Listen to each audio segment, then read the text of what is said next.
Vision.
Good morning and welcome to Unfiltered Vision News, bringing you the news unfiltered Monday through Friday, 7 to 9 a.m. Eastern. My name is Dr. Ashaki Noni Nichols, and I will be your host. Thank you so much for joining us here on this wonderful Monday morning. It is now March 30th.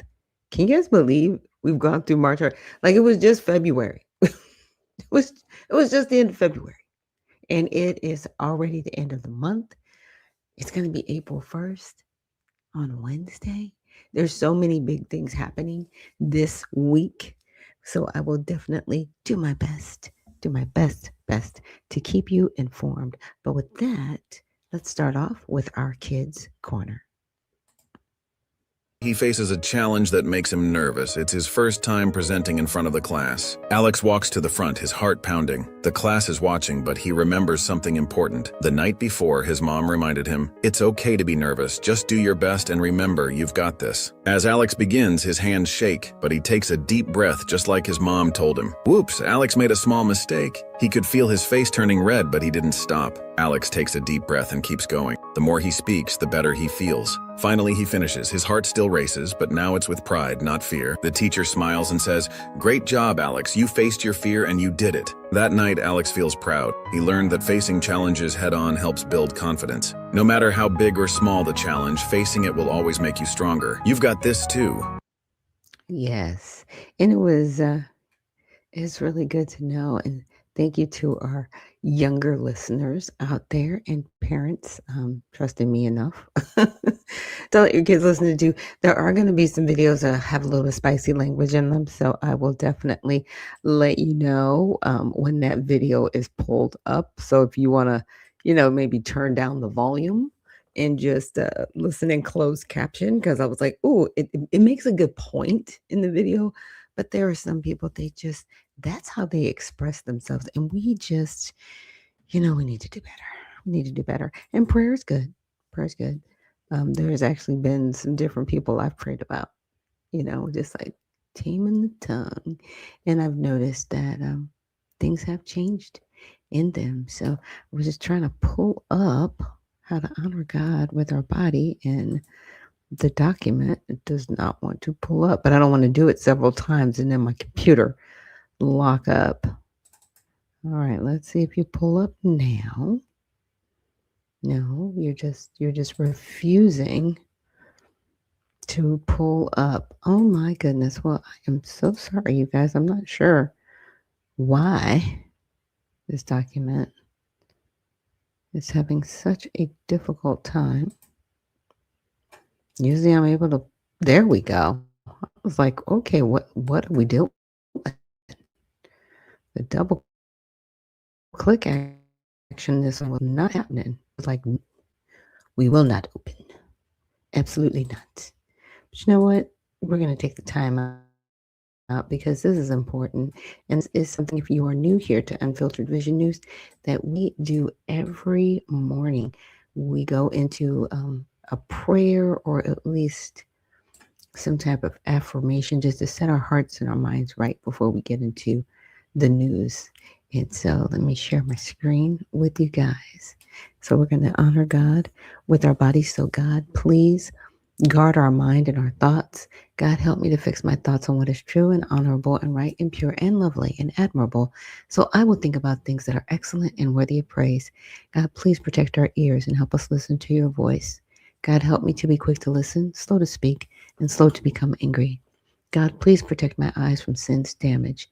God, I make a covenant with my eyes not to look lustfully. God, please speak life over my mouth. God, set a guard over my mouth. Lord, keep watch over the doors of my lips. God, please help my hands to serve generously. God, help me to do good to everyone and especially to those who belong to our family in the faith. God, please help us with our reproductive organs and help us to honor you, God, with purity. God, help me to honor you with my body. And God, please protect our feet and help us walk along your path. God, let your word be a lamp for my feet and a light on my path. And so, amen. And just looking forward to getting into the news this morning. Good morning, Spud McKenzie. Thank you so much this morning. And someone's asking, do I have any tattoos? No, I'm kind of like with Kim Kardashian on that one. You're not going to put a bumper sticker on a Bentley. Plus, unfortunately, my skin keloids, so I can't get tattoos. Maybe that's a good thing. But yeah, nah, not a tattoo person. I don't know. It's just, I don't know. I, how should I say? I appreciate people that have them. Some look good. Some of them, I'm like, okay, that's your thing, you know. But yeah, I'm not a tattoo enthusiast. I should say that. My children, I think two of them have tattoos. Yeah, the baby, she's not done the tattoo thing yet, as far as I know. She might have one, and she just didn't tell me. But they're grown, so that's their business, and they just share with their mom as they like.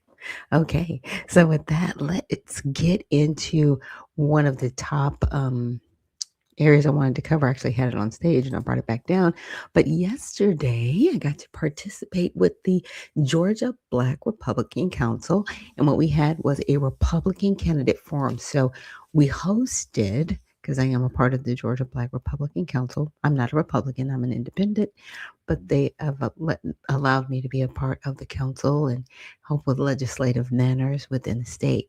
So the lieutenant governor candidates and the governor candidates came out to speak in front of Republicans, independents, and Democrats. So it wasn't just a echo chamber conversation, and I so appreciated it. The best thing that I liked about it, you guys, there was no booty twerking.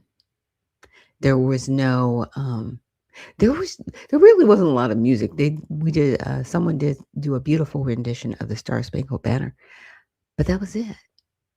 It wasn't disrespectful, and it was so wonderful because that's something that doesn't happen in the Black community. Typically, what happens in the Black community, for those of you that may not know, or some of you that may know and we're going, yeah, we get it.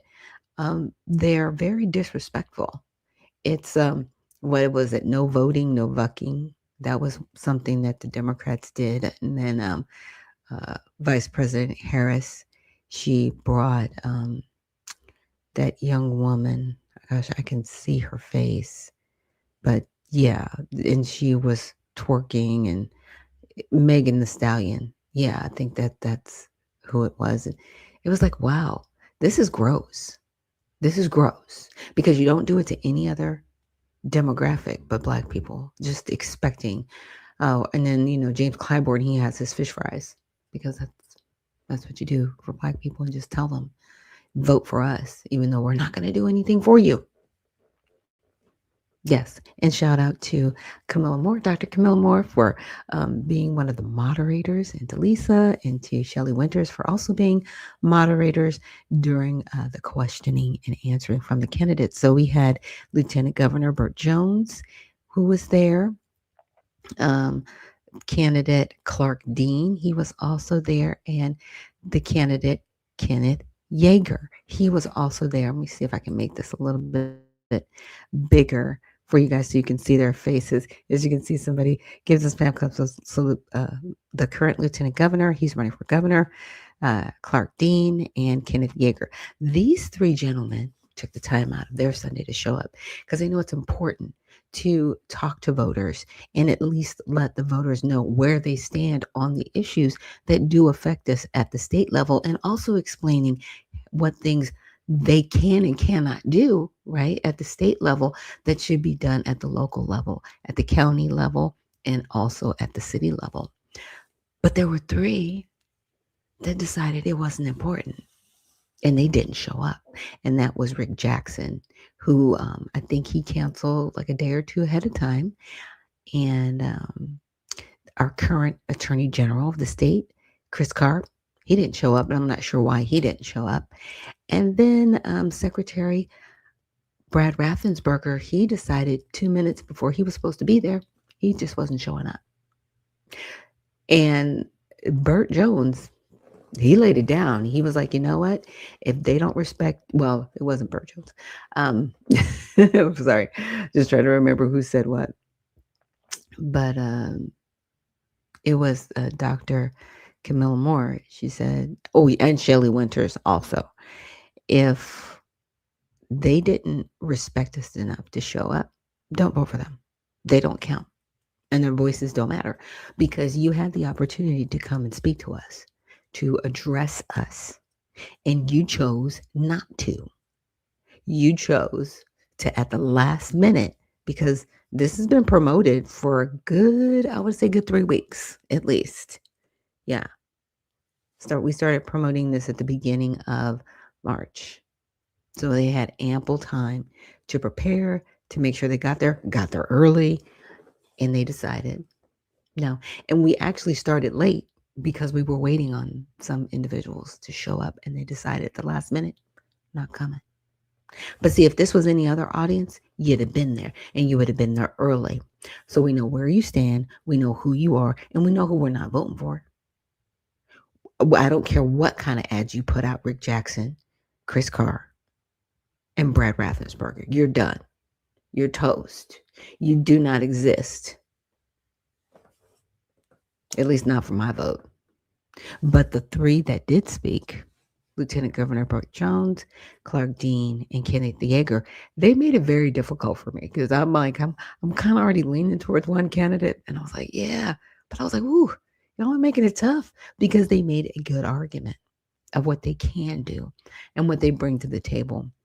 And one thing I would like to see, no matter which one of them gets the nomination to run in November, what I would like to see is if that person wins successfully, if they would bring those other two candidates that did show up, add those two individuals to your cabinet because they made such a good team.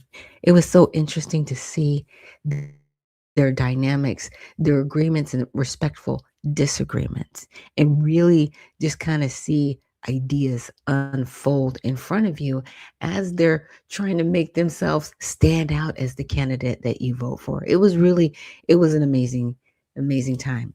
So now we're going to move on to the lieutenant governor's candidates that showed up, and that would be Senator Gooch, Senator Tilray, Representative Donald Clark, Dr. Takosha Swan, and Senator Gregory Delazal. Now, Senator Jordan Kennedy, he was not there. So again, if you didn't show up, you don't count. You've removed yourself out of the running. And those five candidates for lieutenant governor, they made the choice very difficult, and they all did an excellent job. So I just wanted to give a shout out to those who did take time out of their Sunday to show up and be respectful. And so this is what the stage looked like. It was really beautiful. It was at the, let me read it on here, the Southwest Art Center in South Fulton County. Just a beautiful facility. And it was streamed live, which was really nice. So I'll have to get some clips from there. And this was an individual that was interviewed yesterday, one of the residents. He was asked a few questions. So let's get his take. Let's see if I can get this. Let me see. Oh, hold on. Get my volume up first. And tell me what you just told me about this forum today. Yeah, absolutely. First of all, my name is Stephen Dingle. We're in my neighborhood. I live right around the corner from Southwest Arts Center. We're in South Fulton, but this is the border of Southwest Atlanta as well. So I'm in Southwest Atlanta, but we're in South Fulton, Fulton County, and we're having a Republican gubernatorial and lieutenant gubernatorial candidate forum right here at Southwest Arts Center in South Fulton, Georgia. It's very rare that you get Republicans to show up on this side of town that's so Democratic heavy. So I'm ecstatic because although I am on the Democratic side, I'm not a vote blue no matter who person. I'm a Georgian first, and I want to hear candidates that represent me no matter what side of the political aisle. So I couldn't wait to come in my neighborhood and be able to hear from Republican candidates for governor and lieutenant governor. You think it did? I think it was, I saw the governor before, and I couldn't find out. I didn't miss anything. So I thought governors did well. The governor candidates did well, although only 3 showed up. So the fact that Lieutenant Governor Burt Jones should be the busiest person, and he showed up, the other candidates didn't. That says a lot in favor of Lieutenant and the current Lieutenant Governor candidates are up now, and I think they're doing well. Okay. What do you think? What's the message for those that didn't show up? In my opinion, they think this is too much of a Democratic stronghold for them to find a value. That's my assumption. I have no clue, but that's why I say for the 3 who showed up for the governor, and governor candidacy, I appreciate them because they find some care in coming to a Democratic demographic population, whatever you want to call it. The next event we have, are you coming out? Just let me know where it is, especially if it's in Fulton County. I'll be there. I don't really travel too much. I'm not like my candidates to come to me. But if it's within Fulton County, I should be there. Thank you. Absolutely. yeah, so that was really, really cool. All right, another local resident. Go ahead, tell us your thoughts on the forum today. I love that they had this forum. I love they had it in South Fulton. And you live in South Fulton? I do live in South Fulton. Born and raised in Metro Atlanta, and I've been in South Fulton for over about 22 years. And I'm a local business owner. I live around the corner. I'm a chiropractor. And I'm also the president of the Georgia Chiropractic Association. So it's very important to come out and hear what's going on as far as our legislature is concerned.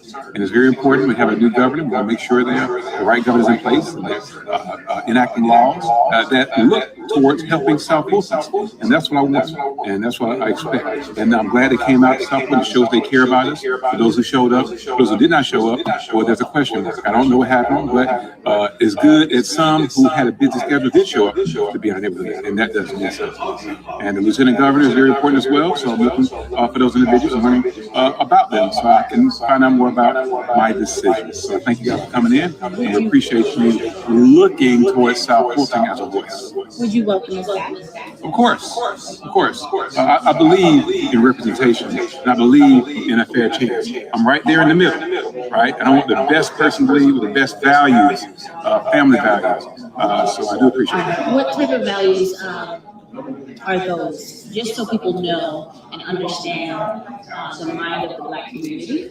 What specific values matter to you when it comes to your leadership, when it comes to your community? Be unbiased. I don't want a one-track mind. I want somebody who thinks about some things that are very important and somebody who does the right thing.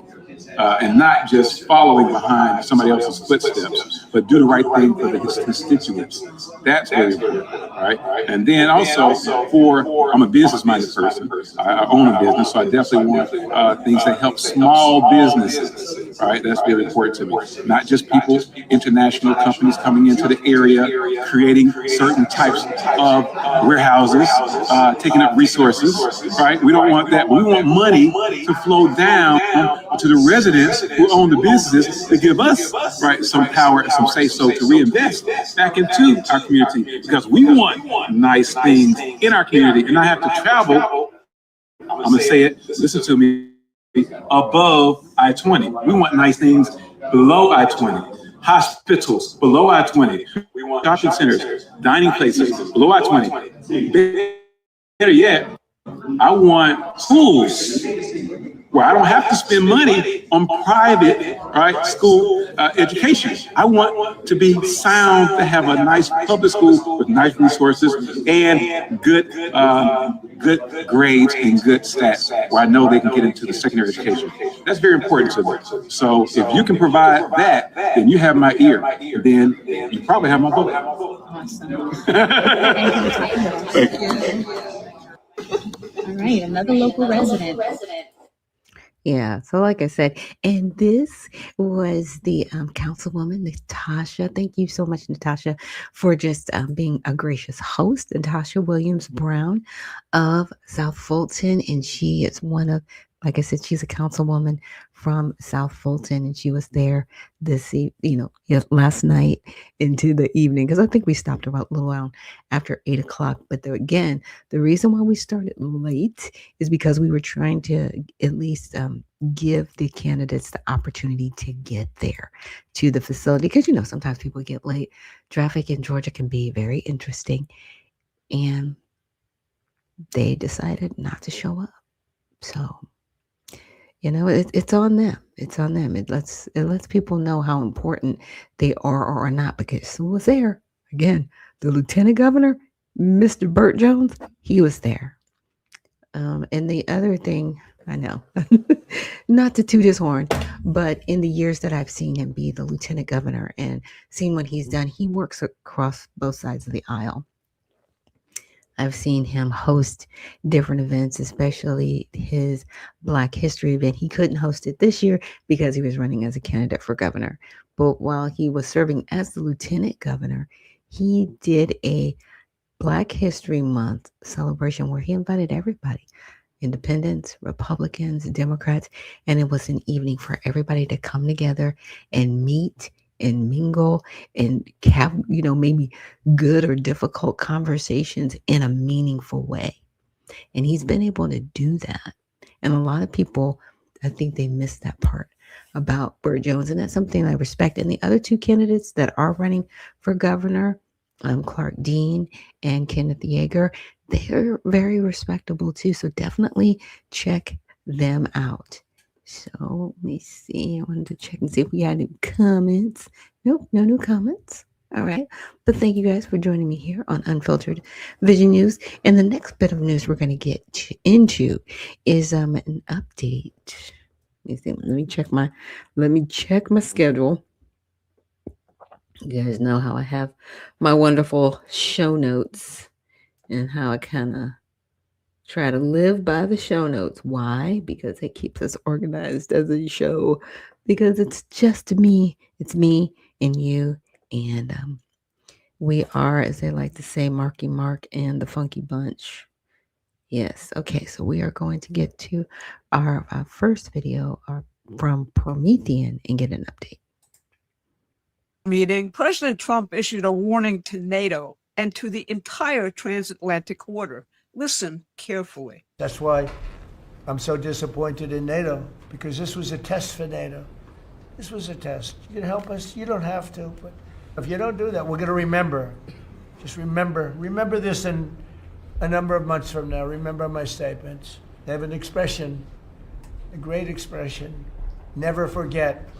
Can never forget. Never forget. That is not a complaint. That is a verdict, and not just on NATO. That is a verdict on the entire system that has run the global economy for the last 40 years. The media says the Iran war has alienated Trump's coalition, trashed his economic agenda, and handed our enemies a gift. They're wrong. The Iran war is not mainly a Middle East story. It is a financial story.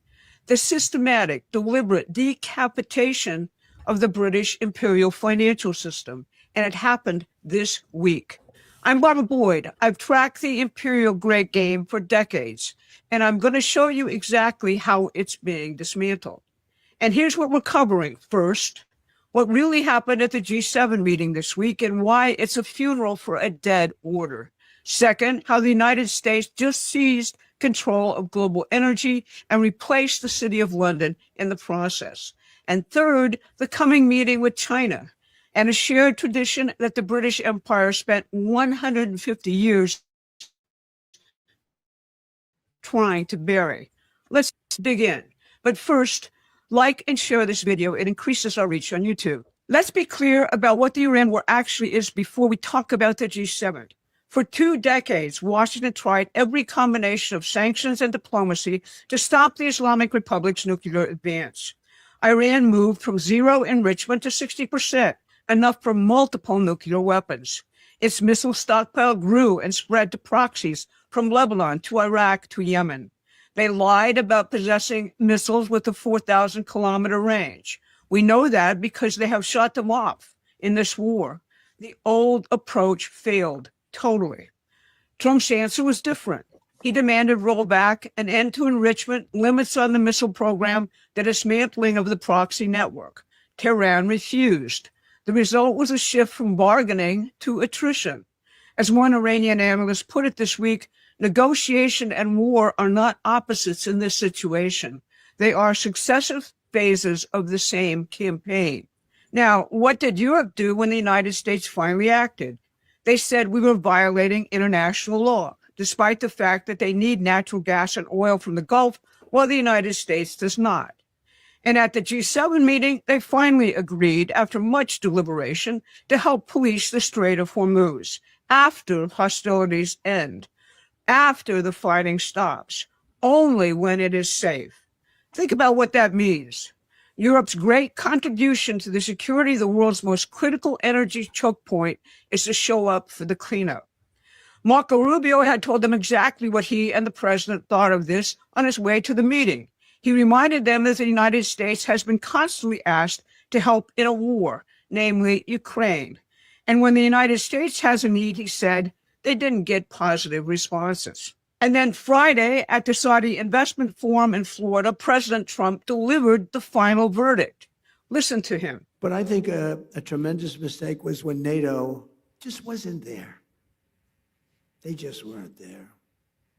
It's going to make a lot of money for the United States because we spend hundreds of billions of dollars a year on NATO, hundreds protecting them. And we would have always been there for them. But now, based on their actions, I guess we don't have to be, do we? They weren't there for us, so we no longer have to be there for them. That is the funeral oration for the transatlantic order. Not a threat, a verdict. NATO failed its test. The City of London's Praetorian Guard is finished as strategic partners, and Trump just said so publicly at a major international forum in front of the world. He noted we'll be saving a lot of money. The OECD confirmed it this week in numbers. The worst economic downgrade of any nation in the entire G20 went to the United Kingdom, the home of the City of London. Did you catch that? The empire that built its global power on controlling the world's commodity markets is now the weakest economy in the G7. The funeral is already underway. But here's where it gets really interesting. Because while Europe was busy writing its post-hostilities commitment, Trump was already building the world that comes next without them. Now, if you're beginning to see that what looks like chaos is actually the deliberate, systematic dismantling of the system, which has run the economies of the world for the last 40 years, then you need to be reading Promethean Action's free newsletter. We cover events from the standpoint of the real historical battle between empire and sovereign nations. Go to Promethean Action now and subscribe. Here is what the media completely missed this week. While the G7 was negotiating its toothless post-war cleanup role, Scott Bessent was sitting in the cabinet meeting Thursday describing what the United States has already done. Listen carefully. We've taken actions to ensure oil supply stranded at sea are made available to the global market. Your bold actions like the Development Finance Corporation's Maritime Reinsurance Program in conjunction with Central Command will soon provide shippers through the Gulf region with a level of security we had never seen before. Lloyd's of London, the 300-year-old institution at the heart of the City of London's control of global maritime trade, has been replaced. Not threatened, not competed with, replaced. The United States Development Finance Corporation, working directly with the U.S. military's Central Command, will become the insurer of record for shipping through the Gulf. The empire's financial weapon, control of insurance, control of risk, control of who gets to trade and on what terms, control of prices, has been taken out of London's hands. And then Friday, Trump made that official with a single joke at the Saudi forum that was not a joke at all. Let's listen. We're negotiating now, and it'd be great if we could do something, but they have to open it up. They have to open up the Strait of Hormuz. The Strait of Trump. Let that sink in. He's not just taking military control of the most critical energy choke point on the planet, he is renaming it. That is a declaration of sovereign dominion, backed by the U.S. Navy, backed by Gulf Arab allies who have watched Iran attack their ports, their infrastructure, and their tankers for a month and have drawn their own conclusions about who they want running security in their neighborhood.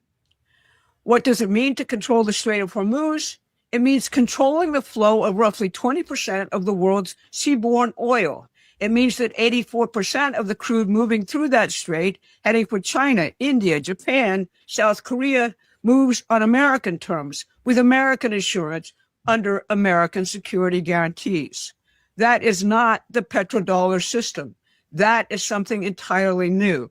That is the United States becoming the dominant energy guarantor of the entire Asian economy, not through financial manipulation centered in London, but through physical control and physical trade between sovereign nation states. And simultaneously at home, capital is flooding out of Wall Street speculation and into the American physical economy. Last Monday, Promethean Action's Brian Lance documented this in great detail on his Substack. Energy, mining, manufacturing, nuclear power, defense, all of it is beginning to prosper and flow.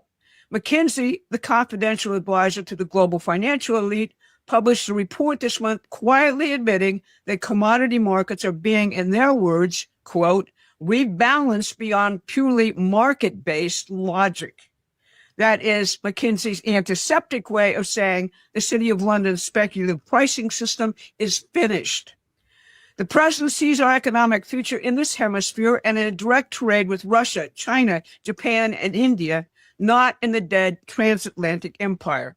The Strait of Trump is not a punchline, it is a policy. Now let's talk about the emerging story, because this story will find its next chapter in Beijing when the president visits there on May 14th and 15th. The analysts stuck in the pre-2024 world see this as an economic Cold War between two great powers and predict a major clash. That framing is a British imperial trap designed to keep the two largest physical economies in the world at each other's throats while the City of London referees. On Friday, Iran blocked the passage of two Chinese-bound vessels through the Strait of Hormuz. Iran is now charging millions in tolls for safe passage, even for China, its largest oil customer. On Friday, at the Future Investment Forum, Trump was asked which nations were leading the great economic transformation now underway in the world. Here is what he said. But right now, the United States, as the future king of Saudi Arabia said, we're the hottest country anywhere in the world. I must say I respect China greatly because it's amazing that with a system that in theory shouldn't work, but you look at China, how well they do, how well they manufacture. I mean, they manufacture cars so many that they actually have a contest for who can manufacture the least cars because they have so many cars. You have to have great respect for China for the job they do. Like them or not like them, you have to respect them. The United States and China, two industrial and manufacturing superpowers with something big in common. There is a figure claimed as a founding hero by both the Chinese Communist Party on the mainland and the Kuomintang in Taiwan. His name is Sun Yat-sen. Sun Yat-sen was an American system economist.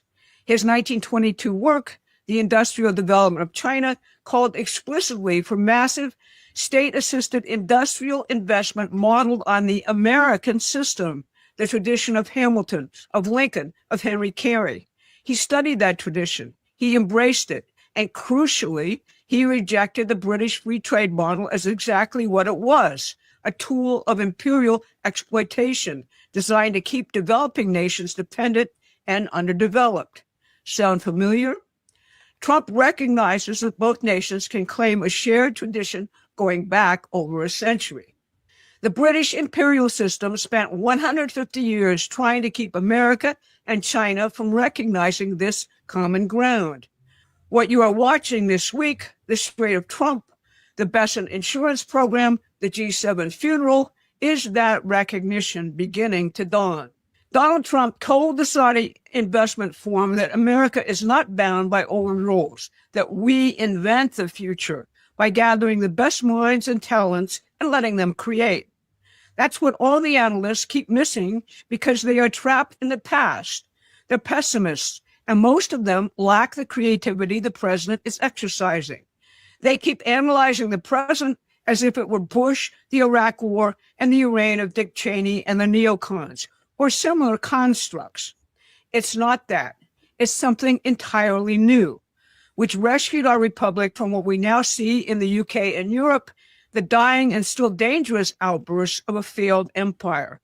The clock is now ticking on the midterms, and we have a very big job ahead of us, educating the population away from the Psy-War to comprehend the wondrous world which can lie ahead. We need to expand, and that means, if you haven't, you should become a paying member. If you are a paying member, please contribute as much as you can now. This has been your Saturday Wrap. Thanks for listening. Please take a moment. Yes. And so I do respect and appreciate the perspective of Promethean, and thank you, Uncle Coolwater, for introducing me to Promethean and our Unfiltered Vision family. So thank you for that, because if he hadn't not introduced me to it, I'd have been like, what are you talking about? Who is this? And what's going on? There was something that I did not mention that I wanted to mention.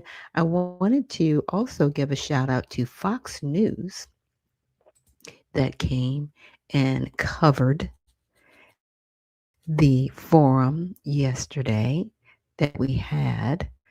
And I forgot to play this video, and I was like, wait a minute, I got to play this video. So I'm waiting for it to come up, and then I will share my screen.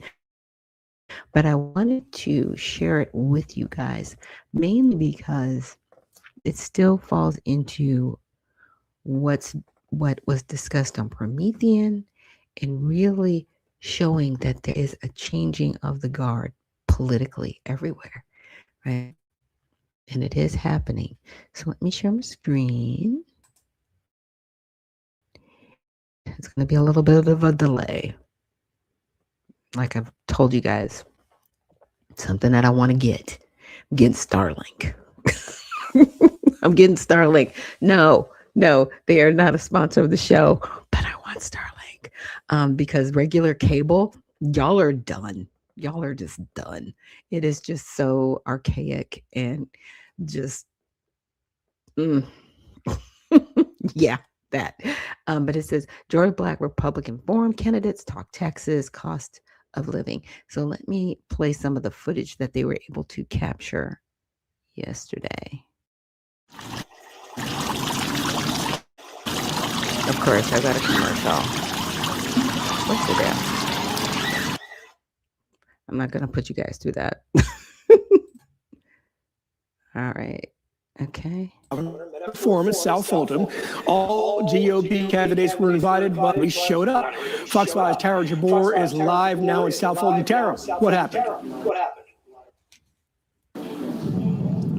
Yeah, Christopher, that's right. We heard from 3 of the Republican candidates for governor here at the Arts Center in South Fulton. If you take a look behind me, you can see the lieutenant governor is still here talking with voters. Right now, they're actually hearing from those who are candidates for lieutenant governor. Now, the candidates discussed several issues this afternoon, including economic development, healthcare, education, and income tax. Each candidate got 4 minutes to answer every question. Let's take a listen now to what each candidate had to say about education. Not every public school system is perfect for every child. And when you have a situation where the child is in either a failing school system or that child has a different way of learning, whether it's learning disability or dyslexia or whatever it might be, then the parents also have the ability to get finding out the education that fits them best. What we have to do is expand opportunities for early learning so the things are ready to learn. I just want happiness for salaries and say, you're not going to take a pay cut to get that to the teachers, then we'll find a way to serious. So, it's empowering teachers to teach these kids and parent these kids what they need. Now, the primary is on May 19th. Coming up later tonight, hear more from those 3 candidates, plus what voters think about the forum. Reporting live in South Fulton. Tara Jabor, Fox 5 News. And we look forward to hearing more about. Yeah, and so I just wanted to make sure that I played that for you guys and that you saw, like, yes, it was an actual forum. And again, a lot of times, it is difficult to get individuals to come to an event and to show up. Trust me, trust me. I'm a president of the United States, and trying to get people to come and do a debate, sometimes those that schedule for their candidates, their campaign team, they might be like, well, this isn't as important. It's all important. Every vote counts. And that is one thing that I do appreciate about Burt Jones. If he is physically able to get there, he's there. I mean, I've seen that man all over Georgia and signs all over Georgia. And when I say all over Georgia, I mean, I was driving through some rural parts of Georgia and I was like, okay, go ahead, Mr. Jones. And, and to the other candidates that I wasn't aware of, Mr. Clark Dean and Mr. Kenneth Yeager, thank you so much for showing up as well, because we got to hear from you. And those are the things that are very, very important. And now we're going to get into our next article. Again, I just wanted to point that out to you guys. So let's get into what was happening with election integrity and where the Democrats are standing.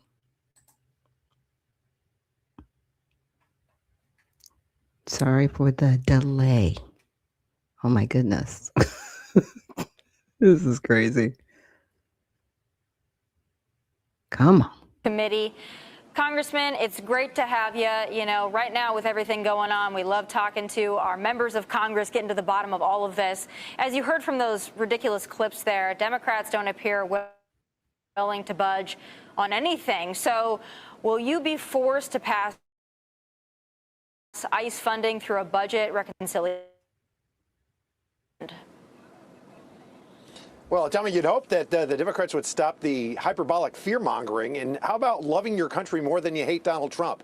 That's a start. We're at war, and they're talking about playing with a political football, and they're being performative over homeland security of all things at this time. It really smacks of, just really kind of runaway adolescent behavior. Certainly. Congressman, this is a little bit of a curveball, but I think you can handle it with your assigned committees. And I also snooped on your Twitter account a little bit, so I know you have some interest in this. Listen, we heard this week, this is the second military base that's been swarmed with drones. This was in Louisiana. I believe it was Barksdale Air Force Base. This comes after, I guess we learned that the El Paso airport was shut down because we had used a laser device that helps with drones, and it kind of caused some disturbance there. Different federal administrations trying to figure out what was going on. Are we equipped in this country right now, or do we need to do more either through our military or other agencies to combat drones? I mean, it really feels like this is something that's a powder keg about to blow up on us.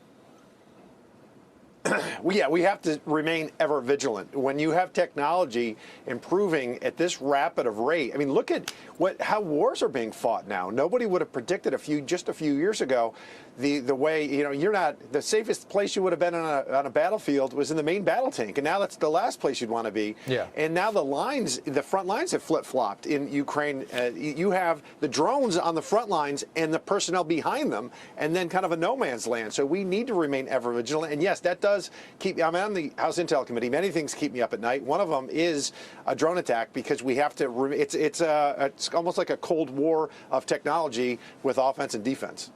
Congressman Lisa Booth here. I want to shift gears a little bit and ask you about the Save America Act. Isn't it dead at this point? I mean, there's been some talk about potentially getting it done through reconciliation, but even Senator Mike Lee says that that's virtually impossible because of a little thing called the Byrd Rule. So is it dead? You know what? It's a great question. How about this? And beyond honesty, let's go frank and candid. Yeah, it's dead. You know why it's dead? Because the Senate Republicans don't have the will to pass it. I hate to say that because I want to work with the Senate. We have to when we're in control of both chambers. But they have to have the will. They got 53 members. They could have done a walking filibuster. They didn't. And you know what? I'm not going to blame Leader Thune. He didn't have the votes, and that is really a shame. Well, I appreciate your honesty. Yeah, I agree with that 100%. Let me weigh in here. Kevin Corke with you, Congressman. So I want to piggyback on something Lisa just asked you.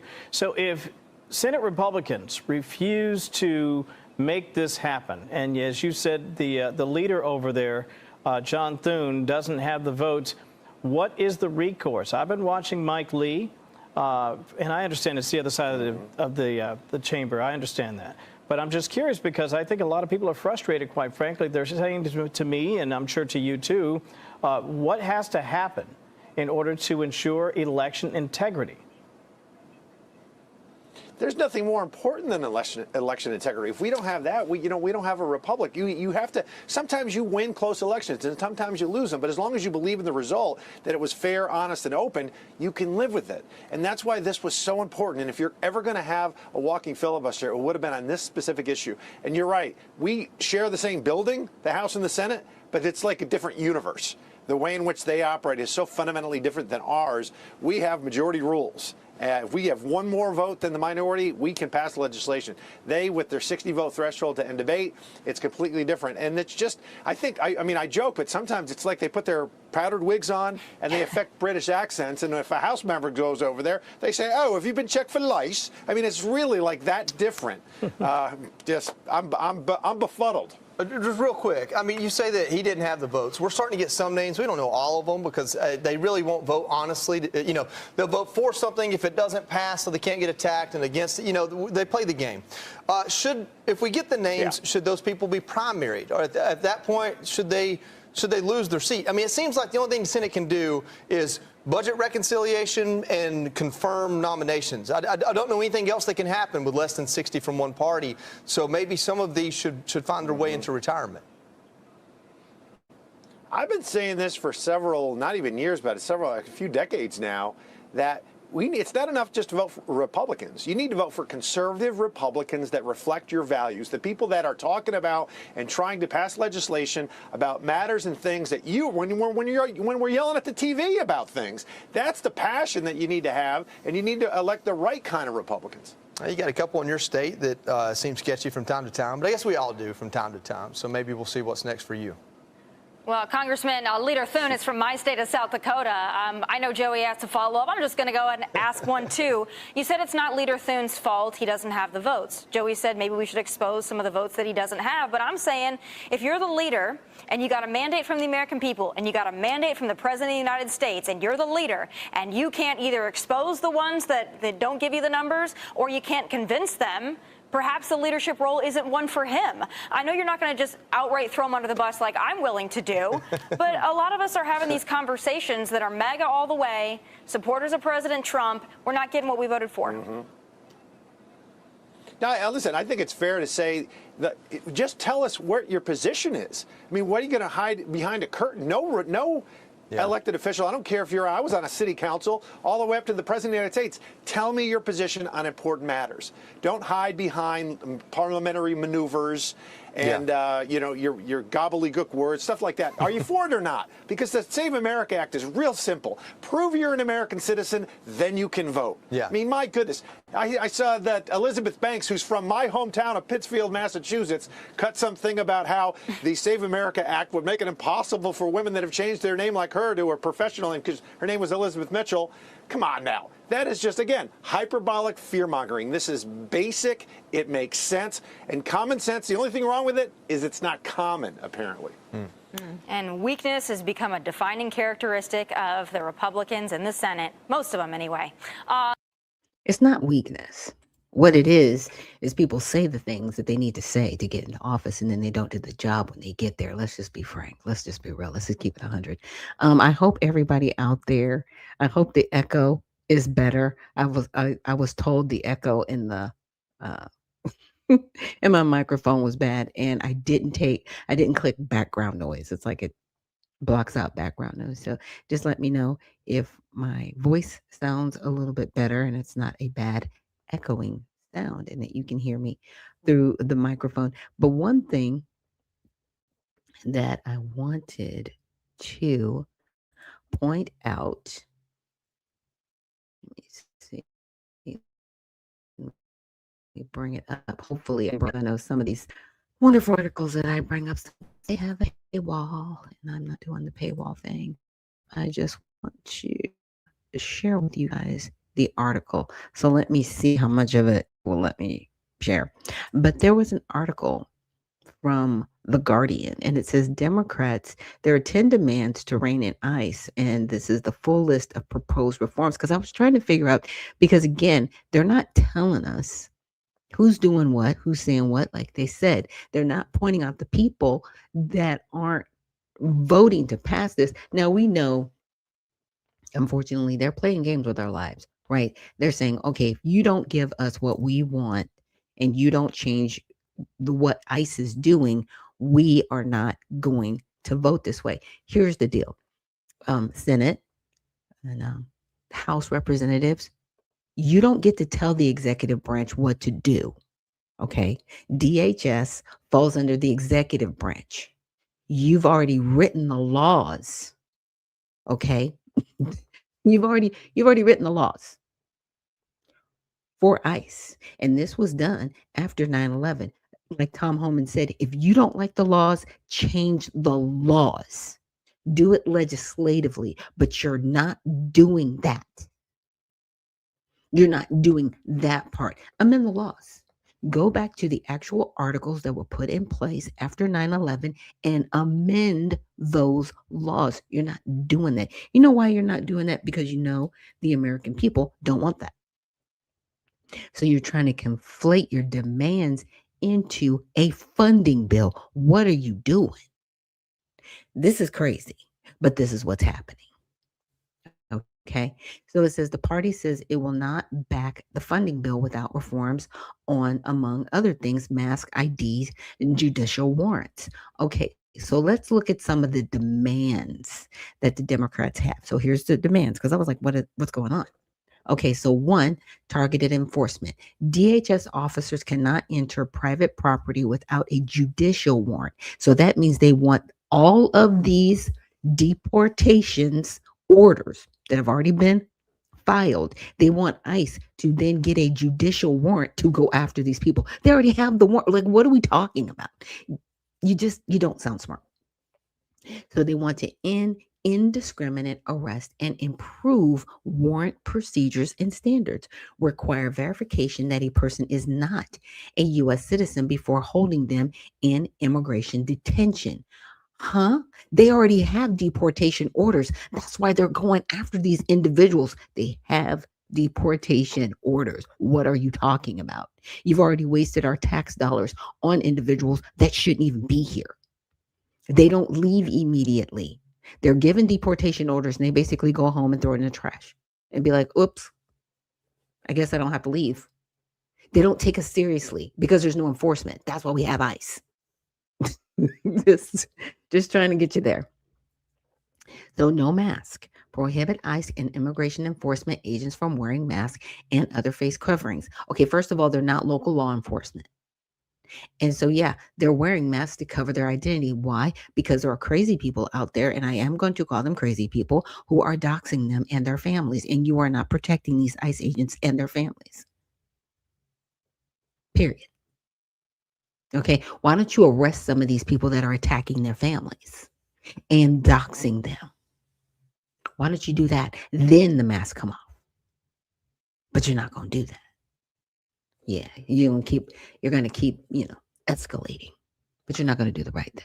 Got it. So require ID. Require DH officers conducting immigration enforcement to display their agency, unique ID number, and last name. Require them to verbalize their ID number and last name if asked. They don't have to do that. They're not police officers. And you've made that painfully clear. You're not the police. You can't arrest anyone. They're not there to arrest people because that's not their job. It is their job to go after people that have expanded their deportation orders and they need to leave. That's the only reason we have them. If people got their deportation orders and left, we wouldn't even be here right now. It would be completely unnecessary. We are here because there are people that get orders to deport and they will not leave the country. First of all, it does say ICE on their bulletproof vest. Doesn't say police, it says ICE. Okay. Do they have a unique ID number? No. I think in some cases it gives some type of name, maybe not. And if it doesn't, okay, they're not police officers. They don't have to identify themselves because it says ICE on their bulletproof vest. What are we talking about? Protect sensitive locations. What? Prohibit funds from being used to conduct enforcement near sensitive locations, okay, including medical facilities, schools, childcare facilities, churches, polling places, courts, etc. First of all, they're in the courts because these people will not leave the country. They're there and they take them and they get them and they book it down and they're out of here. Right? They are absolutely should be allowed in the courts. Polling places? What are you talking about? Are they voting in our elections? Because you said they weren't voting in our elections. So what are we talking about? You won't pass the SAVE Act either. What are we talking about? See, right now you're giving up the game. That just gave up the game. It really did. Stop racial profiling. Prohibit DHS officers from conducting stops, questioning, and searches based on an individual's presence at certain locations, their job, their spoken language and accent, or their race or ethnicity. First of all, they can only have ethnicity. They can't have race. Black people are not being messed. Black American Negroes are not being messed with when it comes to ICE. We're just not. Unless we, interfere with their job, which we still not doing. Okay? Then some are, I won't say it, we're all not seeing videos. But anyway, really? You don't get to play the race game. I'm gonna keep saying that. And yeah, if somebody doesn't speak English, obviously they shouldn't be here. Because one thing, naturalized people, not asylum seekers, not refugees, naturalized individuals have to be able to speak English fluently. They have to be able to read and write and speak it, period. Or they do not get naturalized as a part of the process. They have every right to follow up in an area where they have gone to detain someone else. Yes, show me your passport. Because a lot of these passports that they've come across are illegal passports. Yeah, they're forgeries. We all know you just want the bodies so that Democrats can increase their numbers in the House. We all know what you're doing. And, excuse me, we already know what you've done. And we're tired of it. All right. Uphold use of force standards. Place into law a reasonable use of force policy. Expand training and require certification of officers.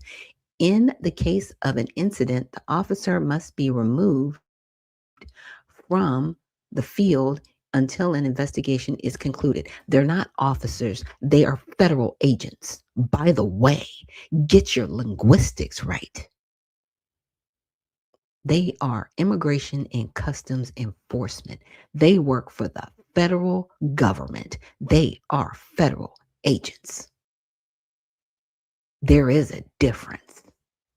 Stop conflating the two. We already know you want to defund officers and defang them for either doing their jobs. In New York, they were getting snowballs thrown at them. Who does that? Who does that? Well, we saw it on camera. They have no respect for law. None. And the unfortunate situations that happened in Minnesota, let's just be clear, were with Customs and Border Protection. They're a little bit different from ICE. Because, see, they're used to dealing with the worst of the worst of the worst at the border, and they don't play. These are like ex-military. Okay? That's why they're at the border. Because they're dealing with cartel, they're dealing with some pretty serious people, and they don't play. They will take you down and you're done. They don't play like that. So who are you talking to? Are you talking to ICE or are you talking to CBP? Get it together and make it plain. Again, they're not officers, they're agents. Okay.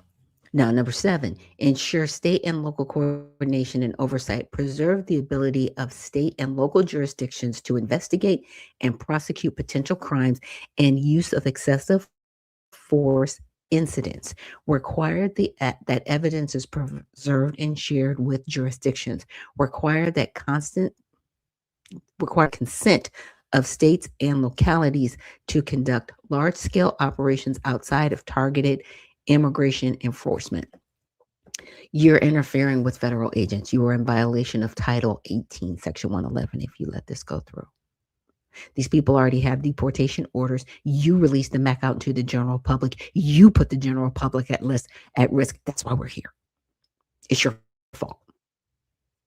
And now you want more government to deal with what you're doing? No. But this is their list. This is their wish list right here. This is why the government's not open right now. Okay? This is why the government's not open. Build safeguards into the system. Make clear that all buildings where people are detained must abide by the same basic detention standards that require immediate access to a person's attorney to prevent citizens' arrest or detention. They're not citizens. They're here illegally. What are we talking about? So now you want more government money thrown at this? I can't. Allow states to sue the DHS for violations of all requirements. Prohibit limitations on member visits to ICE facilities, regardless of how those facilities are funded. What? I can't.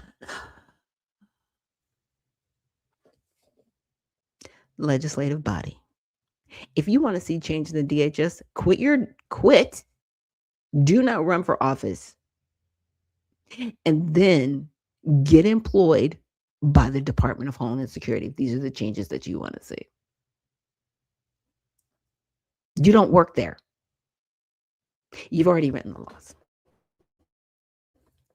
Body cameras for accountability, not tracking.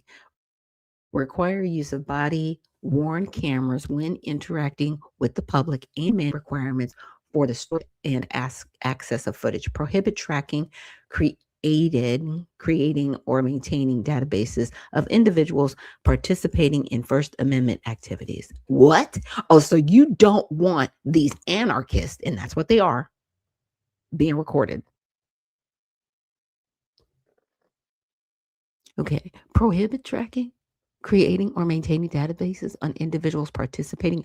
So you don't want the anarchists recorded, but you want body cam footage? Like what?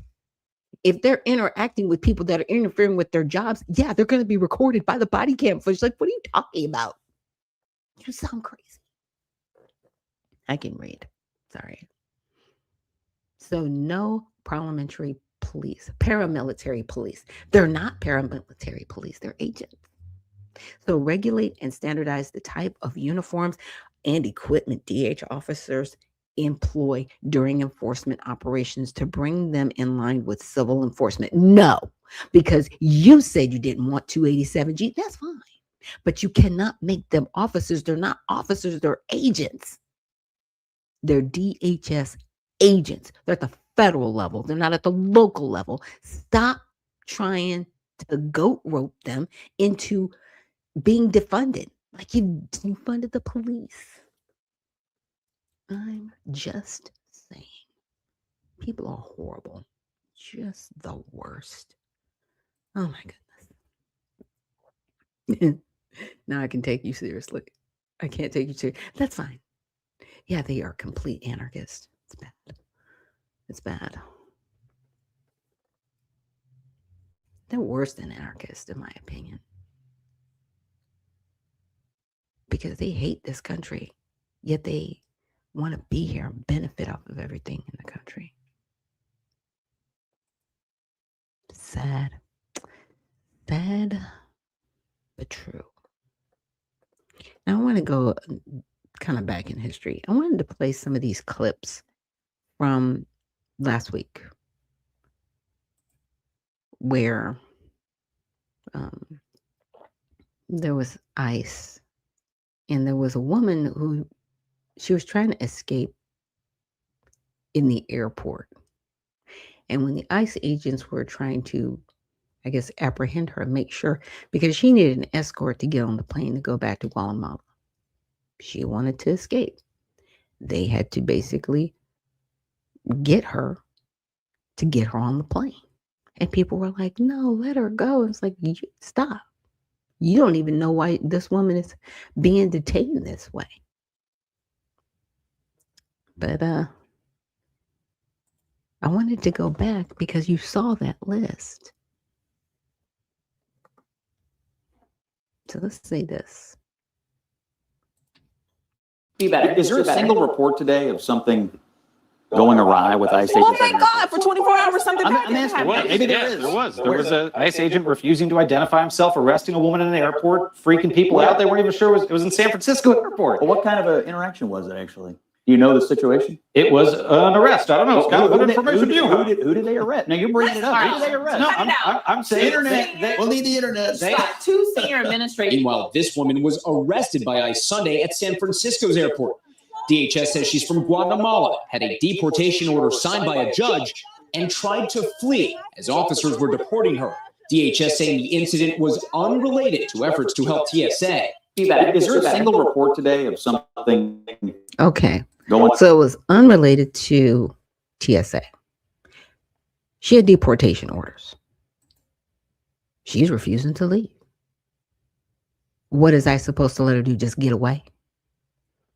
She already had deportation orders to leave and she's refusing to leave. Like, what needs to be done? You don't belong here. Now, they were sending her back to her home country. They weren't shipping her to El Salvador. See, in my opinion, these people shouldn't be put on commercial airlines. They should be taken to a military installation or they should be flown out from the deportation centers. So you don't even have to go through this.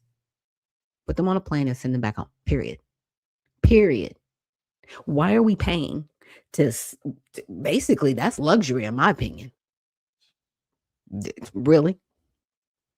We're putting you on Delta or whatever airline, American, Spirit, French, whatever airline we're putting you on, and you're refusing to go home and you already have deportation orders? This is my problem with this whole situation. illegal from Venezuela has been arrested with connection with the murder of an 18-year-old Sheridan Gorman, who was a freshman at Loyola University in Chicago. He was shot and killed on Thursday. Yet another example of another heinous violent crime, allegedly, in this case, committed by another Biden-Harris Mayorkas illegal, who they released into the country in May of 2023. And even worse, in June of 23, just over a month after coming into the country illegally, he was arrested for shoplifting in Chicago. But guess what? He was released back into the city. Now, of course, while he did condemn the crime and call for accountability for the perpetrator in a statement to Fox News, Illinois wannabe President Governor J.B. Pritzker made no mention of the public safety threat that his state's sanctuary status has caused. And instead, he attacked President Trump, accused him of politicizing the murder that never should have happened. Meanwhile, ICE agents began deployment to airports, as we told you, all across the country today, and prompted a predictable meltdown from the left. Here's Cory Booker, always predictable. Take a look. And so what's happening today in America that should outrage everybody? He's taking the very same agency that has been bursting into our schools, into our churches, into our hospitals, into our courts, and even into the homes of Americans. He's taking that agency that is reckless and out of control and bringing them to our airports under the lie that somehow this is going to help deal with the long lines that he created in the first place. This is an outrage. Predictable meltdown. Anyway, temper tantrum. Here with Reaction, Border Czar Tom Homan is with us.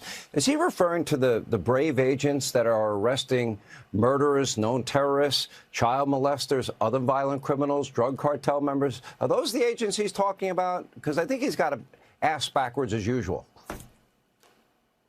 Well, apparently, because that's exactly what ICE is doing. They're out there arresting the worst of the worst and making his state and his cities safer, because we're taking a lot of public safety threats off the street. But I want to say one thing. He's misleading the American people. He's lying. Now, I want him to give me one example, just one, when ISIS went into a church to arrest somebody, or we went into a hospital to arrest somebody, or we went into an elementary school to arrest somebody.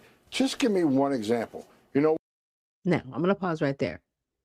Now, in Los Angeles, there was a food vendor who was on the street in front of a church, and I guess it was a church that he had attended.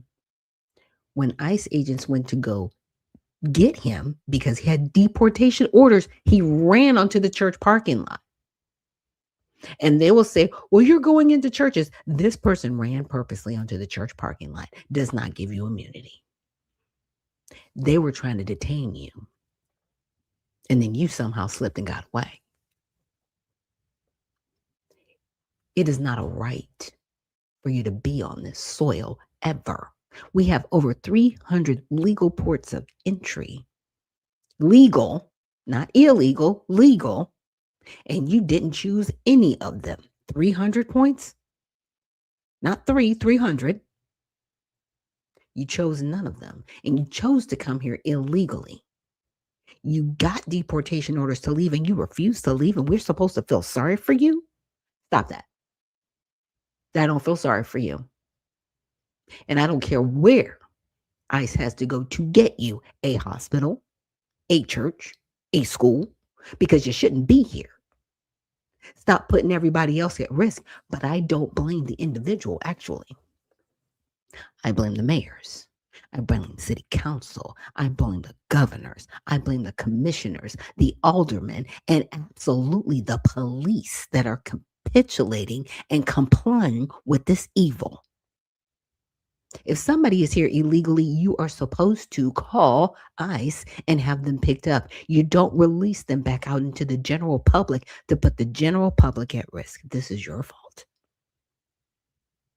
And you need to accept responsibility for it, period. Why? He can't, because there isn't any. Now, I think there's been one case nationwide in the past year where we're in hot pursuit chasing an illegal alien who ran into an education center. You're damn right. We went in there and arrested him near the front door. But as far as planned enforcement operations in those places, hasn't happened. Matter of fact, the only people that violated the sanctuary of the church was Don Lemon and that group that went in there to attack, Trump supporters while they were having a religious service. So he's misleading the American people, and that is part of the hatred toward ICE agents that's driving the violence. You mentioned before, 8,000% increase in threats. Because of things that people say like that are untrue, it causes the hate to rise, which is, of course, going to end in more violence, more bloodshed. You look at where we are, the most preventable national security disaster in the history of this country. Now, after 5 votes in the Senate that they wouldn't fund the Department of Homeland Security, now they want partial funding. But here are the restrictions. They won't fund ICE, and they will insist that ICE agents cannot wear a mask. After the threat level is up 8,000%, after these guys have been attacked, after they... Okay. So did you see their bulletproof vests say police ICE? Okay. No, I'm saying they're not police officers. That's how they want to brand them. I wouldn't brand them that way. Maybe they did that because of the airport situation, but I'm like, it's on there. It's on there. What are you talking about? We need them. We need to show like who they represent. You just saw it. Okay. Have been doxxed. I mean, I don't like that idea at all. I don't think it's safe for them. And it's not going to happen, not as long as I'm here. I mean, the men and women of ICE, not only are they being doxxed, their spouses and children are being doxxed. I know that from a first-hand experience. So, they're going to wear masks as long as they're doing, these operations in the street looking for the bad guy. I mean, once the hatred stops, once people like Cory Booker stop saying the things he's saying, maybe the hate will reduce. Then maybe we can think about the masks. But these officers' identification, they have badges and badge numbers. Border Patrol has their last name on uniform. You want to know who these people are? You can find out who these people are, but we're not going to stop doing this job. We're not going to. They want ICE not to operate in sensitive locations. Here's what I said from day one: there is no sanctuary, there is no safe zone for significant public safety threats and national security threats. Those are the people we need to arrest in the Department country, and we're going to keep doing it. Let's talk about this Venezuelan illegal who had been caught and released by the Biden administration. I mean, what can you ever say to the family? I think there were 2 telling moments. A little over a year ago when the Democrats wouldn't stand for Laken Riley's family or Jocelyn Nungary's family. Then when the president said, if you agree with this statement, please stand with us in the State of the Union address, that American safety is more important. Our first duty is to protect Americans over illegals. That is a pretty simple thing to stand up for, but they didn't stand. How do you interpret that?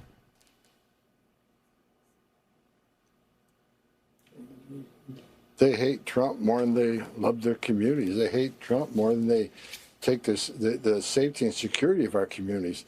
Look, it's just another one. And I've been fighting sanctuary cities for 10 years. I have met hundreds of angel moms and dads who buried their children because their children were killed by an illegal alien. And I can't tell you how many young women just in the past couple of years would be alive today. Whether it's Rachel Moran or whether it's, Laken Riley, whether it's just young lady. If they would simply just work with ICE, if their law enforcement would work with ICE when they arrest illegal aliens for crimes, we could save countless lives in this country. I don't understand it. I don't get it. DHS funding is interconnected. The president is correct. To the SAVE Act. What does the SAVE Act require? Proof of citizenship and voter ID. Why would any elected official be against that? You need voter ID to get into their convention every 4 years. Or you need picture ID. Why would any member of Congress, why would any member of Congress defund the Transportation Security Administration that protects our skies? Why would they defund Coast Guard? Why would they defund CISA against cyber attacks? Why would they defund FEMA? I mean, you're talking about not funding the Department of Homeland Security, which is their number one responsibility as a representative in Congress, to protect this country. And they're voting not to protect this country. And look, Donald Trump made a brilliant move this week, and he called me and says, let's send ICE to the airport. I thought it was a smart move. And we're filling the holes. The wait lines already dropped. Plus, we're doing a security function at the airports. We're going to arrest criminals going through this airport. We're going to look for human trafficking, sex trafficking, money smuggling. We're going to be at the airports working with our brothers and sisters of TSA. They're our brothers and sisters within DHS. President Trump made a smart move. We're going to keep the airplanes flying. We're going to get the American people to those lines quicker. And we're not going to give up President Trump's promise to American people to make this country safer every day. And that's what we're going to keep doing. Yeah, because that's the goal, right? So with that, let's take a quick break. And on the other side, we're going to get into some more of this news on our Monday recap. So thank you so much for joining us here on Unfiltered Vision News. And we will see you on the other side.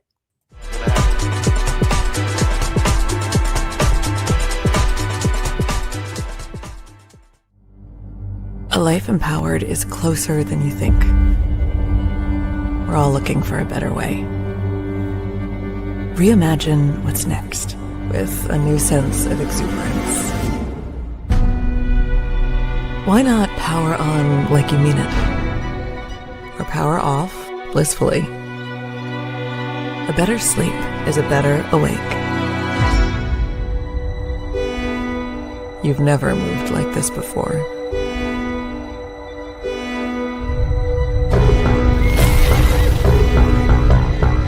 With the energy nature intended. Imagine reprogramming the way you look at the speed of science.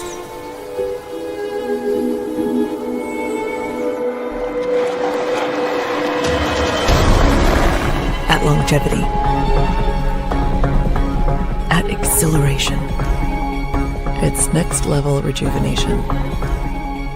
Taking your well-being from the inside out and outside in.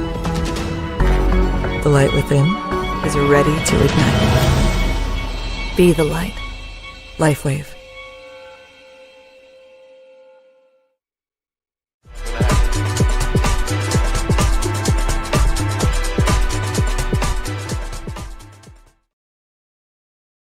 And we are back. Thank you so much for joining me here on Unfiltered Vision News, bringing you the news unfiltered Monday through Friday, 7 to 9 a.m. Eastern. My name is Dr. Ashaki Noni Nichols, and I will be your host. And I wanted to bring up a little bit of research that I did in Grok regarding just the Democrats and what their proposals were for ICE. And I asked a question, and it let me know, and it says, can you point out the changes Democrats want ICE want for ICE under DHS? Okay. And right down here, it says there were more progressive positions. So a subset of Democrats, especially progressives, have gone further. They introduced bills like the Melt ICE Act to defund or end certain immigration detention and enforcement functions under DHS, redirecting funds elsewhere. Calls to abolish ICE outright or dismantle border DHS elements, reviving a 2018 era rhetoric in response to enforcement surges. This remains a minority among party leadership, but appears in primaries and among figures like Representative Delia Ramirez. Additional proposals for civil damages lawsuits against agents for rights violations, limits on cooperation with local law enforcement, ending programs like 287G. Now, for context and nuances, these pushes contrast with prior Democratic approaches under the Biden administration, which emphasized shifting ICE priorities towards national security, public safety threats over broad interior enforcement, right? Deprioritizing nonviolent or long-term residents, which means people that are here illegally, don't focus on them. Focus on the other individuals that are doing crimes, but they're not even focused on them either, in my opinion, because people would still be alive today if they had been deported, right? So the current demands arise in a different political environment involving funding, leverage, and specific operational complaints. Not all Democrats uniformly support defunding. Many leadership statements pair reforms with continued or even increased funding for DHS components. Now, I wanted to come down here and I said, can you find the legislation that put ICE in place and what the duties and limitations are? So ICE was put in place in 2002, okay? And was put into public law under 107-296, signed into law by President George W. Bush on November 25th, 2002, and effective March 1st, 2003. So this has been well over 20 years, well over 2 decades that they've been in place. It's 2026, 23 years, okay? The act created the Department of Homeland Security in the largest U.S. government reorganization since the Department of Defense was formed. It established the former Immigration and Naturalization Service, INS, previously under the Department of Justice, and the U.S. Customs Service, previously under the Treasury Department. The act transferred INS's interior immigration enforcement functions, including detention, removal, investigations, intelligence, inspections, and related programs, along the certain customs investigative resources to DHS, where they were consolidated into what became ICE, initially called the Bureau of Immigration and Customs Enforcement. Okay. Now, subsequent amendments to Homeland Security Act, including updates through 2025, explicitly reference U.S. Immigration and Customs Enforcement and its director as a key DHS component. Note that while bills like H.R. 2406 in 2017 later proposed the first standalone statutory authorization of ICE's structure, the agency legal existence and core framework stem directly from the 2002 Act. Okay, so this has been well over 2 decades they've been doing this. Obama was the deporter in chief. But you hate Trump so much that you hate the rest of us. Like, I need y'all to get it together because this man is not going to be here forever, okay? We are all on this Titanic. Stop shooting holes in the boat. Stop it. We are sinking as a country. I know you hate America, then why do you live here? If you don't like it, leave. I'm okay with that. There are so many other places on the planet where you can be. But you know what? You're not going to have the type of freedoms that you have here. Even though we're not as free, in my opinion, as we could be, because we are debt slaves. But that's a whole side conversation that we can have another day. Right? So their duties, as stated in official, to protect America through criminal investigations and enforcing immigration laws to preserve national security and public safety. It carries out this mission by enforcing more than 400 federal statutes governing border control, customs, trade, and immigration, both civil and criminal authorities. So they're covering that. Now, limitations on ICE's authority. ICE powers are not unlimited. They are strictly constrained by statute, the U.S. Constitution, regulations, court rulings, and executive policy. So warrant requirements, administrative ICE-issued warrants suffice for many arrest detentions, but entering private homes or dwelling typically requires a judicial warrant signed by a judge. Consent or exigent circumstances can also allow entry. Okay, arrest and detention limits. Warrantless arrests are allowed only in narrow cases. Alien entering illegally in the officer's presence, view, or probable cause, plus likelihood of escape before a warrant can be obtained. Detention is civil, not punitive or criminal, and ICE must follow due process rules, custody reviews, and mandatory detention provisions in the INA for certain criminals. Release with conditions is possible for low-risk individuals. Scope of enforcement limited to immigration and customs violations. ICE cannot act as a general law enforcement or unrelated state local crimes, though it can coordinate.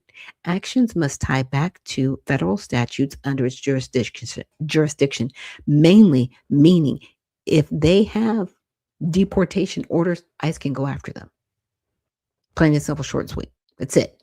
That's what they can do. But they can't just run around picking people up. And that's how it's being portrayed. Governors, mayors, why are you telling your officers, release these people back out into the general public? You're putting the general public at risk, not ICE. Let's just be clear. These people are detained, and you're supposed to call ICE when you have them detained, and you're not doing it. That's called throwing a rock and hiding your hand. Sorry. Constitutional and policy constraints subject to Fourth Amendment and search and seizures, Fifth Amendment due process, use of force guidelines, and anti-profiling rules. Executive memos, which can change with administrations, often set priorities, okay, and restrictions at sensitive locations like schools, hospitals, or places of worship.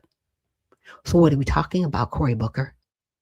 This is already in place. What are you talking about? Oversight.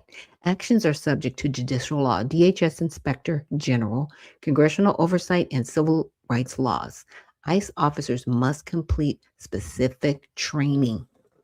Violations can lead to internal discipline or lawsuits. Stuff is already in here. It's already handled. What are you talking about? Now, I wanted to go back to some of the laws that were put in. So ICE's mission, as stated on its official website, is to protect America through criminal investigations and enforcing immigration laws to preserve national security and public safety. It carries out the mission by enforcing more than 400 federal statutes. Okay, here we go. Now, they have something called ERO, Enforcement and Removal Operations. It handles civil immigration enforcement in the U.S. interior. This includes identifying, arresting, detaining, and removing individuals who are unlawfully present and subject to removal under the Immigration Nationality Act. ERO manages the immigration detention system and partners with state and local enforcement via programs like 287G. Homeland Security Investigations, HSI, Criminal Investigations Arm. The HSI targets transnational criminal organizations involved in human smuggling and trafficking, money laundering, child exploitation, intellectual property theft, narcotics, weapons, and other cross-border crimes that exploit U.S. trade, travel, financial, and immigration systems. Now, the core statutory problems for immigration officers, including ICE, come mainly from the INA, specifically Title 8, Section 1357, powers without warrant. Okay, interrogate suspected aliens, make certain arrest, board, search conveyances near borders. Okay, so that's like CBP. And then Title 8, Section 1226, authority to arrest and detain aliens pending removal proceedings, generally via administrative warrants like Form 1-200. These authorities were transferred to ICE via the Homeland Security Act. ICE does not have general policing powers outside immigration customs related matters, though HSI can investigate federal crimes tied to its mission. So they were not, what I'm saying is, I read all that to you to say they're not just running around rogue. They do have parameters that have been put in place. And they were put in place by Congress in 2002. 2002. Implemented in 2003. 23 years ago. I'm tired of Congress lying to everyone. And we keep putting these people back in office. Everybody needs to be primary. And I mean everybody. Especially these senators. This is your fault. Stuff should have been funded. We're going into almost 40 days. It's probably going to be a longer shutdown than what happened in October. But the only thing is, the people that are on welfare, they're fine. Other areas are fine. But you're holding us at risk for our own security? For people that are here illegally? No, that's why we're here. We're here because you are fighting for people that are here illegally. Yeah, all of you need to be primaried. There shouldn't be anybody that goes back this midterm. And I mean nobody should be going back to Washington, House and Senate. Shouldn't happen. You're not doing your job for the American people. You care more about party than you do about the American people. You care more about people violating our borders. We do not have a lawless society, and we will not stand for it. You will leave first. You will. Yeah, you will. Now, we're going to get into this next video, and this is Doc Rich. And this is about Black ICE agents. Now, some of this language in here is spicy. So I'm just letting people know now. Some spicy language. And when I say that, there's a lot of profanity going on.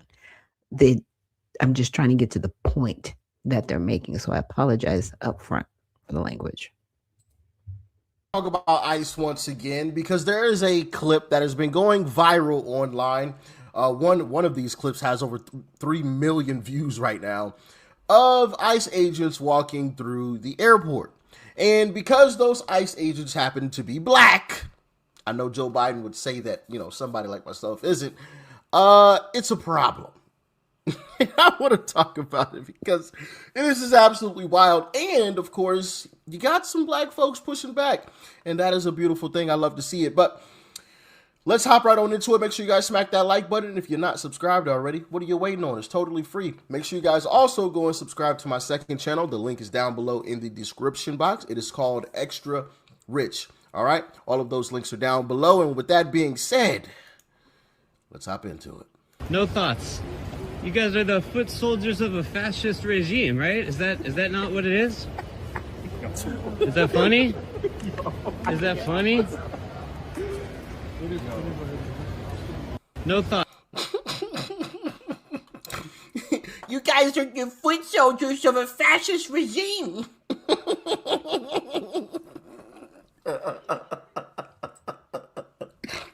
Bro, some of the stuff that comes out of these leftists' mouths is just absolutely bonkers. You guys are the foot soldiers of a fascist regime. What? What are you talking about, bro? Goodness gracious. Anyway, now we got to get into some more liberal response before we get into the nitty gritty. Check this. I got the hiccups now. Goodness gracious. Check this clip out. So tonight I'm watching a video of ICE agents in Newark Airport. And I see this beautiful, young, she couldn't have been 20, 21, African-American woman ICE agent. The amount of Black and brown people that work for ICE is fucking disturbing. You know that $50,000 is over 5 years, right? You know that you're never going to live this down, right? How could you do that to your own kind?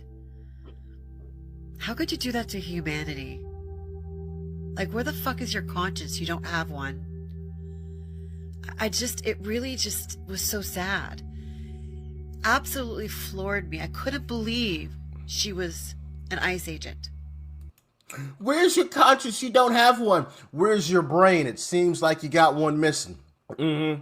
Whole lot of air up there, ain't it? How could you do that to your own people? What people? Americans? Because Americans aren't being deported. It's illegals. Like, what, just because I'm Black, I'm supposed to, like, you gotta fight the fight! Just because I'm Black? Well, I'm confused. These people, man. It's like every single one of them. The light's on, but nobody's home. You know? Every single one of them. How could you do this to your own people? What are you talking about, my own people? Black Americans aren't being deported, right? Hispanic Americans aren't being deported. Illegal black people are being deported. Illegal Hispanics are being deported, but not Americans. Get it straight. Get it straight. And what's also funny is these same folks, right, had nothing to say when the deporter-in-chief himself, Barack Hussein Obama, was deporting all of these different individuals. They had nothing to say about it. Absolutely nothing. Putting them in cages, nothing to say. But now all of a sudden that Trump is doing, oh my goodness. Like, come on, man, stop it. You're saying this. So it's so weak and pathetic, man. It's so weak and pathetic. But now let's get into some actually sane individuals' responses to Black Ice Agents. Check it out. Black TSA workers are sellouts? Where do you guys get this stuff? Like, does it, like, what like runs through your head when you're saying this? So you mean to tell me somebody can't go make an honest living, but you have more respect for them if they were drug dealers on the corner? If they were out popping pee? If they were out scamming? But because they take an honest job protecting American citizens, they're a sellout?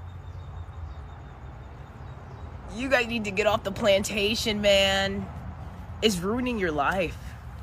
I mean, emotional intelligence, 0. Because that's a wild take. How did you even get in your head to think that? Like they don't deserve stability in a career. You should be ashamed of yourself. You should be ashamed.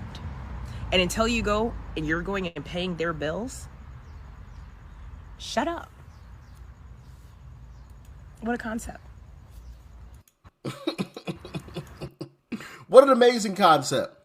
And as far as what goes through their heads, absolutely nothing is going through their head.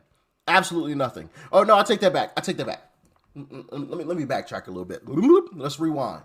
The only thing going through their head is MSDNC, or AKA BS Now, which is what the network is called, or the Communist News Network, and Democrat politicians. It's just a bunch of talking points. That's the only thing that runs through their head 24/7. Talking points, talking points, talking points, talking points. Because it's all that they hear. And hey, listen, kudos to Democrat politicians and mainstream media, who's ever pulling the strings behind the scenes, because they have managed to brainwash half the country into saying and feeling however they want them to feel, and saying whatever they want them to say. I mean, I'm gonna, for the sake of time, because there's a few other videos that I want to get to, but basically he goes on to say, you know, how dare you try to tell Black people how to live and what to do? That needs to stop. I need progressives to stop. If you want to tell anybody what to do, find people in your household that live around you that may listen to you, because you're a control freak and you think that everybody needs to do what you tell them to do. Okay? And stop guilting people into living their lives. Stop it. Knock it off. How dare you ever condemn a Black person for working? Like the woman said, it's like you praise evil. But when somebody's actually trying to do the right thing, you demonize them. Like, what is wrong with you? It's really bad. But let's get into this next article. Is about paid protesters. You hear that a lot in a situation like this. What I want to do is bring in Adam Swart, the CEO of Crowds on Demand, to talk much more about how all that works and really to help break it all down for us. Adam, thank you so much, as always, for taking the time to be here with us. My pleasure, Josh. It's great to be with you. And Adam, first off, I wanted to talk to you just a little generally here, because of course you have your company, Crowds on Demand, but I wanted to ask, people actually do pay for protesters to show up? That's correct, right? And there's a lawful legal use of paid protesters, just like paid lawyers or paid other kind of advocates. And provided that they are abiding by all laws, you know, they're not blocking roads without a permit, they are not engaged in violence or vandalism. It's a completely legal practice. And in my view, it's actually an ethical practice. It's a way of bringing attention to an issue to compensate people to show up. That's what Crowds on Demand does. Now, when it comes into paying people to do something that is unlawful, that is unacceptable, of course, and that is something that needs to be taken seriously. And explain to me the difference there, because something that you hear a lot when you have these protests, I mentioned it, but a lot of people will talk about, hey, these are paid protesters out there and these are paid agitators. So explain to me kind of the difference there, how your company works, all of that for folks who are watching.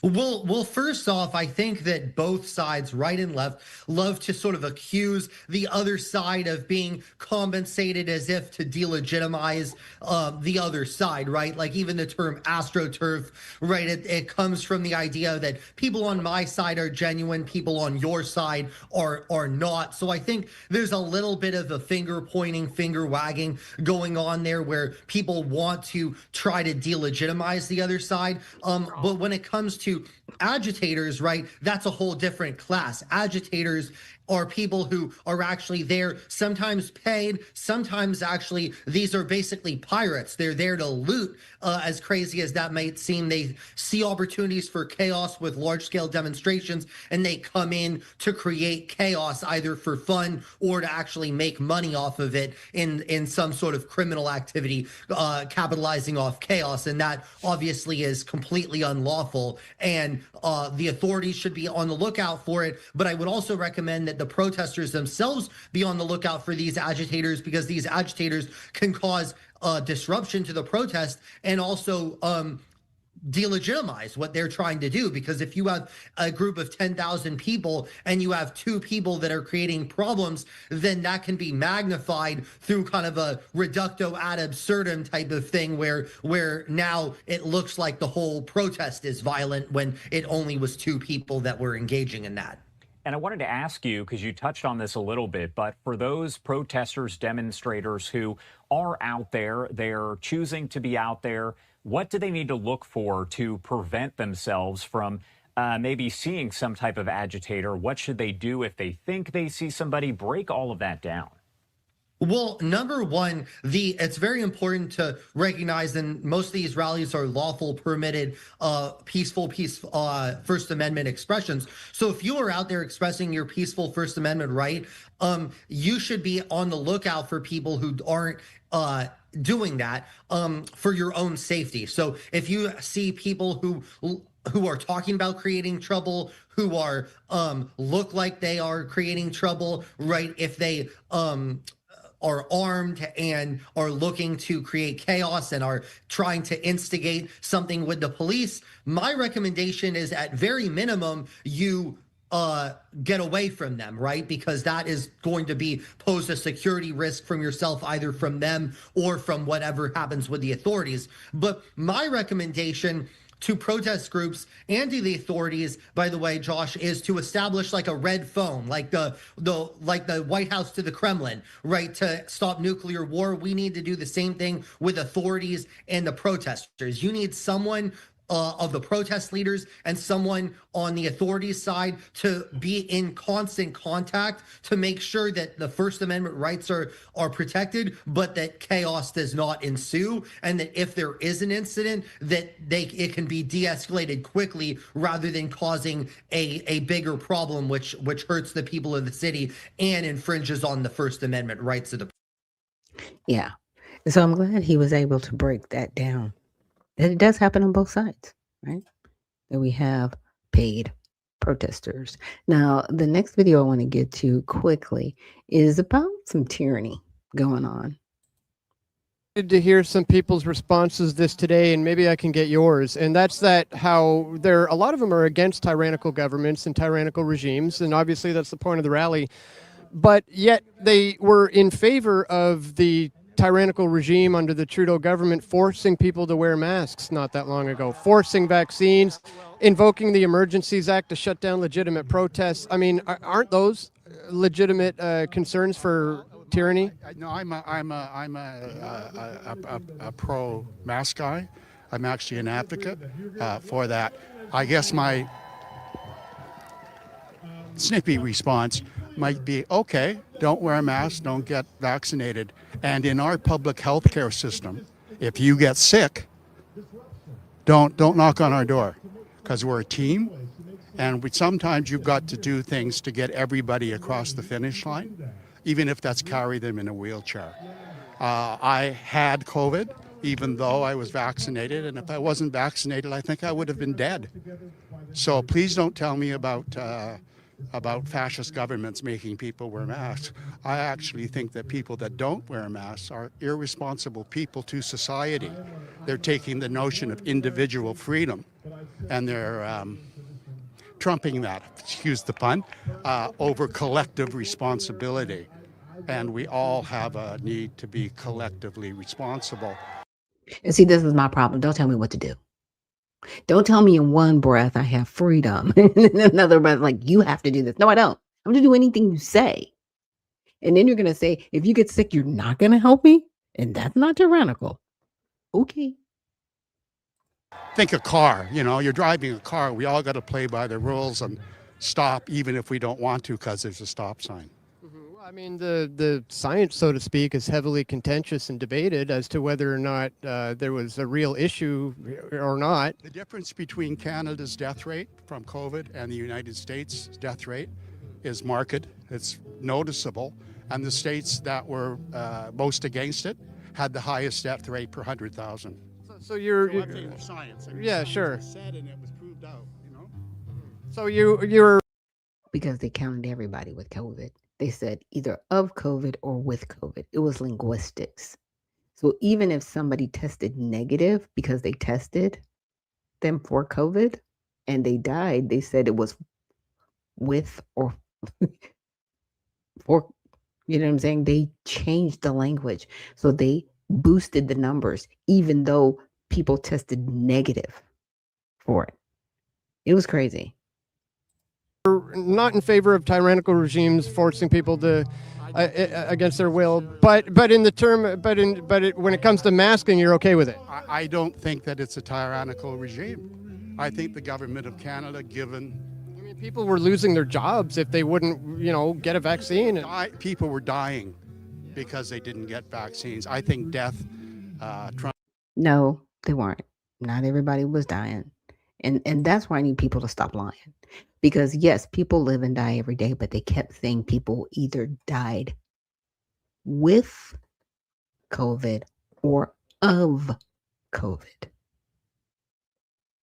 was very, very sleight of hand.